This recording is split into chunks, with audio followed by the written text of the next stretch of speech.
आप देख रहे हैं अम्बेडकर प्रेम चैनल। साथियों में बड़ौदा हूँ और बड़ौदा के अंदर संकल्प भूमि और वो संकल्प वृक्ष, इस वृक्ष के नीचे बाबा साहब ने जो संकल्प लिया था और इसी वृक्ष के साथ, क्योंकि आज वृक्ष की केवल कुछ कलियां दिखाई दे रही हैं, तो वृक्ष खत्म हो गया था, एक तरीके से उसको नष्ट कर दिया। आज वो वृक्ष जय भीम। आप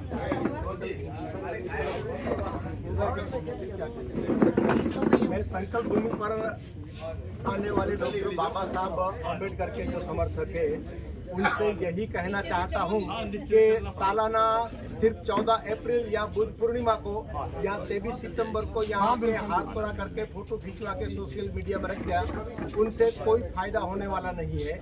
यहाँ आकर मक्कम निर्धार करो कि हम सब एक रहेंगे। कहीं पर भी जातिवादी अत्याचार हमारे लोगों पर होता है तो सब मिलकर डटकर जो है उनका मुकाबला संविधान की मर्यादा में रहकर करेंगे। और एक राजनीतिक विचारधारा भी एक रखो, और जब तक जो है ना वो सत्ता हमारे पास नहीं आएगी तब तक जो है ना अत्याचारों में कमी नहीं आएगी और हमें हमारे समानता के अधिकार भी नहीं मिलेंगे। वो लोग भी जो 3.5% लोग हैं वही जो देने वाले होंगे और हम हमेशा मांगने वाले होंगे, और वो लोग हमारे वोट से सत्ता का सिंहासन सर करके हमें टुकड़ी फेंक के बाद में एहसान के तौर पर बार बार हमें बताएंगे कि हमने आपको 4 किलो गेहूं दे दिए, एक अम्बेडकर का पुतला बना दिया, एक छात्रालय बना दिए। कुल मिला के कहूँ तो वो 3.5% लोग जो है उनकी विचारधारा को मजबूताई से पकड़ के रखते हैं और हम छिन भिन हो जाते हैं। उसकी बदौलत वो लोग देने वाले रहते हैं और हम लोग वो है सिर्फ लेने वाले रहते हैं। हम कभी देने वाले नहीं बन सकते हैं। तो राजकीय तौर पर भी हमें एक विचारधारा रख के जो है ना मजबूती से जो है वो तय हो, उसी विचारधारा की पार्टी को सत्ता में लाने की कोशिश करनी चाहिए। कहीं पर भी जुल्म हुआ तो उसका मुकाबला सबको मिलकर करना चाहिए। शिक्षा का प्रमाण बढ़ाना चाहिए, युवाओं में व्यसन जो है नाबूदी करनी चाहिए और कुरिवाजों से मुक्त होकर समय के साथ ताल मिलाना चाहिए। वही कहना चाहूँगा। सर, बाबा साहब ने संकल्प लिया था जी, और संकल्प लेने के बाद ये देखा है कि देश के अंदर कितना अधिक परिवर्तन आया है, लेकिन जो समाज संकल्प का जो फायदा उठा रहा है, जो मलाई चाट रहा है, अच्छे अच्छे पोस्टों पे चले जा रहे हैं, वो तो आते ही नहीं। हाँ, दिक्कत वो है कि उनको पोस्ट की बदौलत जितना जातिवादी जुल्म उनको खुद को जो है वो सहना नहीं पड़ा है, इसीलिए उनको जात अनुभव नहीं है। तो वो लोग ऐसे समझते हैं कि हम समाज का जो निचला तबक्का है जो है उनसे हम कुछ ऊपर हैं, हम ऊपर है। हम कहाँ पर, वो अपने आप को शेड्यूल कास्ट के लोग मानते नहीं है जब तक सत्ता पे नहीं है। और ज़्यादातर ये रोग है ना, मैंने सरकारी डिपार्टमेंट में देखा है, तो कोई हमारा अफसर बन गया तो वो फिर अफसर ही होता है, कभी हमारा नहीं होता है। और निवृत्त होने के बाद उनको डॉक्टर बाबा साहब आम्बेडकर याद आते हैं। मेरा कोई कहने का मतलब नहीं है कि वो सत्ता में रह के उनकी नौकरी छूट जाए, ऐसा कोई काम करे, मगर वो वाजिबी काम है वो भी जो है ना वो नहीं करते हैं और ऐसे कार्यक्रमों में भी नहीं आते हैं। तो ये एक बड़ी दिक्कत है। तो हमारे आम जनता जो है ना, वो आम जनता को जो एक रह के उन्हें जो है पहले पढ़े लिखे सत्ता पे बैठे हैं उनको जागरूक करना जरूरी है। मैम, ये IAS IPS और डॉक्टर इंजीनियर बन जाते हैं बाबा साहब की इसी संकल्प की बदौलत। अगर ये संकल्प नहीं लेते तो शायद आज ये दिन नहीं देख पाते। वो लोग अपनी जो है जॉब ले लेते हैं, जॉब लेने के बाद अपने क्षेत्र को नहीं बढ़ाते, बाबा साहब के संकल्प को आगे नहीं बढ़ाते। जो बाबा साहब की वजह से बाबा साहब ने इतना बलिदान, 4 बच्चों का अपना बलिदान दे दिया और हमारे लिए जो बाबा साहब ने किया वो कोई कर इतने महान व्यक्ति जो हम तो उनके पैसे को समझ भी नहीं इतना सब किया। और बाबा साहब ने की वजह से हम पढ़े लिखे डॉक्टर इंजीनियर वकील सब कुछ बन गए, लेकिन बाबा साहब का जब नाम आता है सब पीछे हट जाता है। तो वो बात सही नहीं, आना चाहिए समझ के। अरे भैया थोड़ी देर के लिए चालू कर दो उसको, लाइट को। जी कुछ कह रहे थे? हाँ, इधर आना चाहिए क्योंकि बाबा साहब की वजह से आप बने और ये बाबा साहब की बात भूलनी नहीं चाहिए। कुछ भी अधिकार, कुछ हक मांगना हो तो हम बाबा साहब के ये है वो करके सब ले लेते हो तुम, लेकिन जब बाबा साहब का नाम आता है तो पीछे हट जाते हो, ये होना नहीं चाहिए। सर, जो अधिकारी बन जाते हैं, जो IAS डॉक्टर इंजीनियर जो भी बन जाता है, साइंटिस्ट बन जाता है, वो बाबा साहब की विचारधारा पे क्यों नहीं चल पाता? क्यों नहीं चल पाता है कि एक तो शायद उनके अपने निजी जीवन में कभी उन लोगों ने जातिवाद की मार नहीं झेली है, ये एक है। उनके माता पिता भी सुखी संपन्न होंगे और इसीलिए जो है वो डॉक्टर बाबा साहेब आम्बेडकर का जो मुहिम है उनसे वो लोग अवगत नहीं है। ये एक जो है महत्वपूर्ण बात है। फिर एक अहंकार आ जाता है कि मैं तो अफसर हूँ, मुझे कौन जातिवादी मेरे पर अत्याचार करेगा, मेरे घर पे अच्छा बंगला है, एक गाड़ी है, मेरे पास नौकरी है, आने तो मुझे दूसरे हमारे लोगों की क्या ज़रूरत है।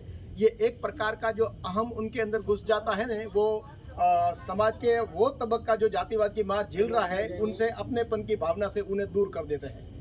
सर देखा ये जाता है कि जैसे जैसे अच्छी पोस्ट लेते हैं वो जाति व्यवस्था से अपने आप को दूर कर लेते हैं, वो अपने आप को उच्च व्यवस्था में लेकर खड़ा कर देते हैं, अपने बच्चों की शादियां भी उच्च व्यवस्था में करते हैं, वो समाज को भूल जाते हैं। आरक्षण से नौकरी पाते हैं लेकिन आरक्षण को आगे भूल जाते हैं।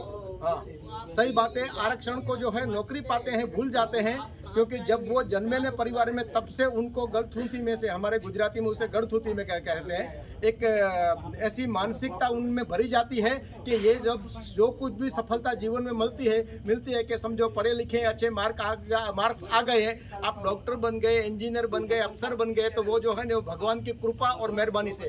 तो बाबा साहब ने जो बौद्धमय भारत के निर्माण का आह्वान किया था ना, उसका कहीं जो है पूरी जीवन में उसे कोई जानकारी नहीं मिलती है। और परंपरागत जो संस्कृति हमारी दुश्मन है, जिन्होंने हमें सदियों से गुलाम बनाया है, वो संस्कृति उनके माँ बाप, उनकी कम्युनिटी के लोग, उनके रिश्तेदार, वो लोग जो है ना उनको जन्मजात से उनके दिमाग में ठोसते हैं। तो वही समझते हैं कि ये सब धर्म की कृपा, देवी देवता की मेहरबानी से हमें जो कुछ मिला है, और वास्तविकता जो है वो कुछ और है। मगर वो बाबा साहब आम्बेडकर जो है उन्होंने मुहिम चलाई और उसकी बदौलत उसे सफलता मिली है, वो वास्तविकता उनको महसूस होती ही नहीं है। तो इसके लिए जो है ना मेरा सुझाव ऐसे कार्यक्रम है जो वो एक सामाजिक जागृति भी।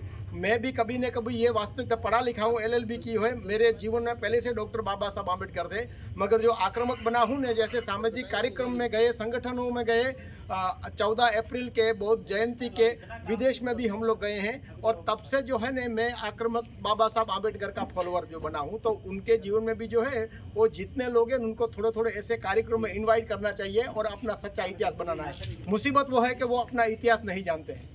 सर जो मलाई चाट रहे हैं और जाति व्यवस्था से दूर हो गई, उनके लिए क्या कहेंगे आप? उनके लिए जो है वही कहेंगे कि आपके पूर्वजों ने बहुत, जिस संस्कृति का आप प्रचार प्रसार करके जिसकी संस्कृति की गुलामी कर रहे हैं ना, उसी संस्कृति को आपको, आपके पूर्वजों को सदियों से गुलाम बनाया है, और वो सच्चाई समझिए। और मैंने एक किताब लिखी है, वर्णनो आधार जन्म। ये जातिवादी लोग कहते हैं कि वो वर्ण व्यवस्था जो है वो जन्म से नहीं कर्म से थी, तो मैं सीना तान के मैंने लिखा है एक एक उनके शास्त्र के, कभी वर्ण के आधार पर कभी जो है ना वो कर्म के आधार पर वर्ण व्यवस्था बनना मुमकिन ही नहीं है। वर्ण व्यवस्था शुरुआत से ही जो है ना वो जन्म के आधार पर है, और उसमें ऋग्वेद से लेकर मैंने स्मृतियाँ, पुराण और रामायण, महाभारत, सारे ऐसे काव्यों का जो मैंने श्लोक, अध्याय नंबर सहित मैंने हवाला दिया है। तो वो संस्कृति ने आपको और आपके पूर्वजों को गुलाम बनाया है, वो सच्चाई समझिए और अपनी बहुजन संस्कृति है वो संस्कृति का समर्थन कीजिए, उनका प्रचार प्रसार कीजिए। और हमारे महानुभाव जिन्होंने पीड़ित वर्ग के उद्धार के लिए अपना जीवन खर्च लिया, सारी जिंदगी मुहिम लिया, चाहे वो रामास्वामी पेरियार हो, मान्यवर काशीराम साहब, डॉक्टर बाबा साहब आम्बेडकर हो, ज्योतिराव फुले हो, सावित्रीबाई फुले हो, ये सब जो है न वो उन महानुभावों को अपना आदर्श मानिए, उनकी जन्म जयंती मनाइए, उनके निर्वाण दिन पर शोक मनाइए, कार्यक्रम दीजिए। ये हमारी संस्कृति का प्रचार प्रसार, और हमारे महापुरुषों को फॉलो करो। साथियों, जो अभी आप लोग जो वीडियो देख रहे थे, जो अभी आपने वीडियो देखी, उस वीडियो का आधार आज की जो जाति व्यवस्था और जो बाबा साहब के नाम से जो मलाई चाटने वाले वो अधिकारी, क्योंकि आज SC ST का आरक्षण लेकर अधिकारी बन जाते हैं, लेकिन अधिकारी बनने के बाद बाबा साहब को भूल जाते हैं। मैं ऐसी वीडियो उन लोगों के लिए समर्पित करता हूं। आप लोगों की क्या राय है हमें अवश्य बताएं। हमारा अगर चैनल आपने सब्सक्राइब नहीं किया उसको सब्सक्राइब करें, वीडियो अगर पसंद आए उसको दूर तक शेयर करें। धन्यवाद। नमो बुद्धाय, जय भीम, नमो बुद्धाय। और सब आओ, हर साल आओ और परिवार के साथ यहाँ पर आओ। क्योंकि एक मैं यहाँ आऊँगा और मैं कल इस दुनिया में नहीं रहूँगा, बाबा साहब का कारवा आगे नहीं बढ़ेगा। इसीलिए मेरी मिसिस और इस साल बच्चे नहीं आए, वरना बच्चे भी साथ में आते हैं, क्योंकि वो जैसे ये मनुवादी लोग जन्मता है बच्चे, तब से जो है ना ये जन्म विधि ये वो वगैरह करके उनके दिमाग में ठूसते हैं। उसमें हमारी कल्चर जो है अम्बेडकराइट कल्चर बच्चे को जन्म से उसके दिमाग में बिठाना है। तो हर साल यहाँ पर आओ और बाबा साहब की जन्म जयंती मनाओ, बाबा साहब के निर्वाण दिन का शौक मनाओ, बौद्ध की जयंती मनाओ और बौद्ध धम्मंगेकार करो, पंचशील का पालन करो, अष्टांग मार्ग का पालन करो, त्रिशरण का पालन करो, जहाँ तक हो सके। जय भीम।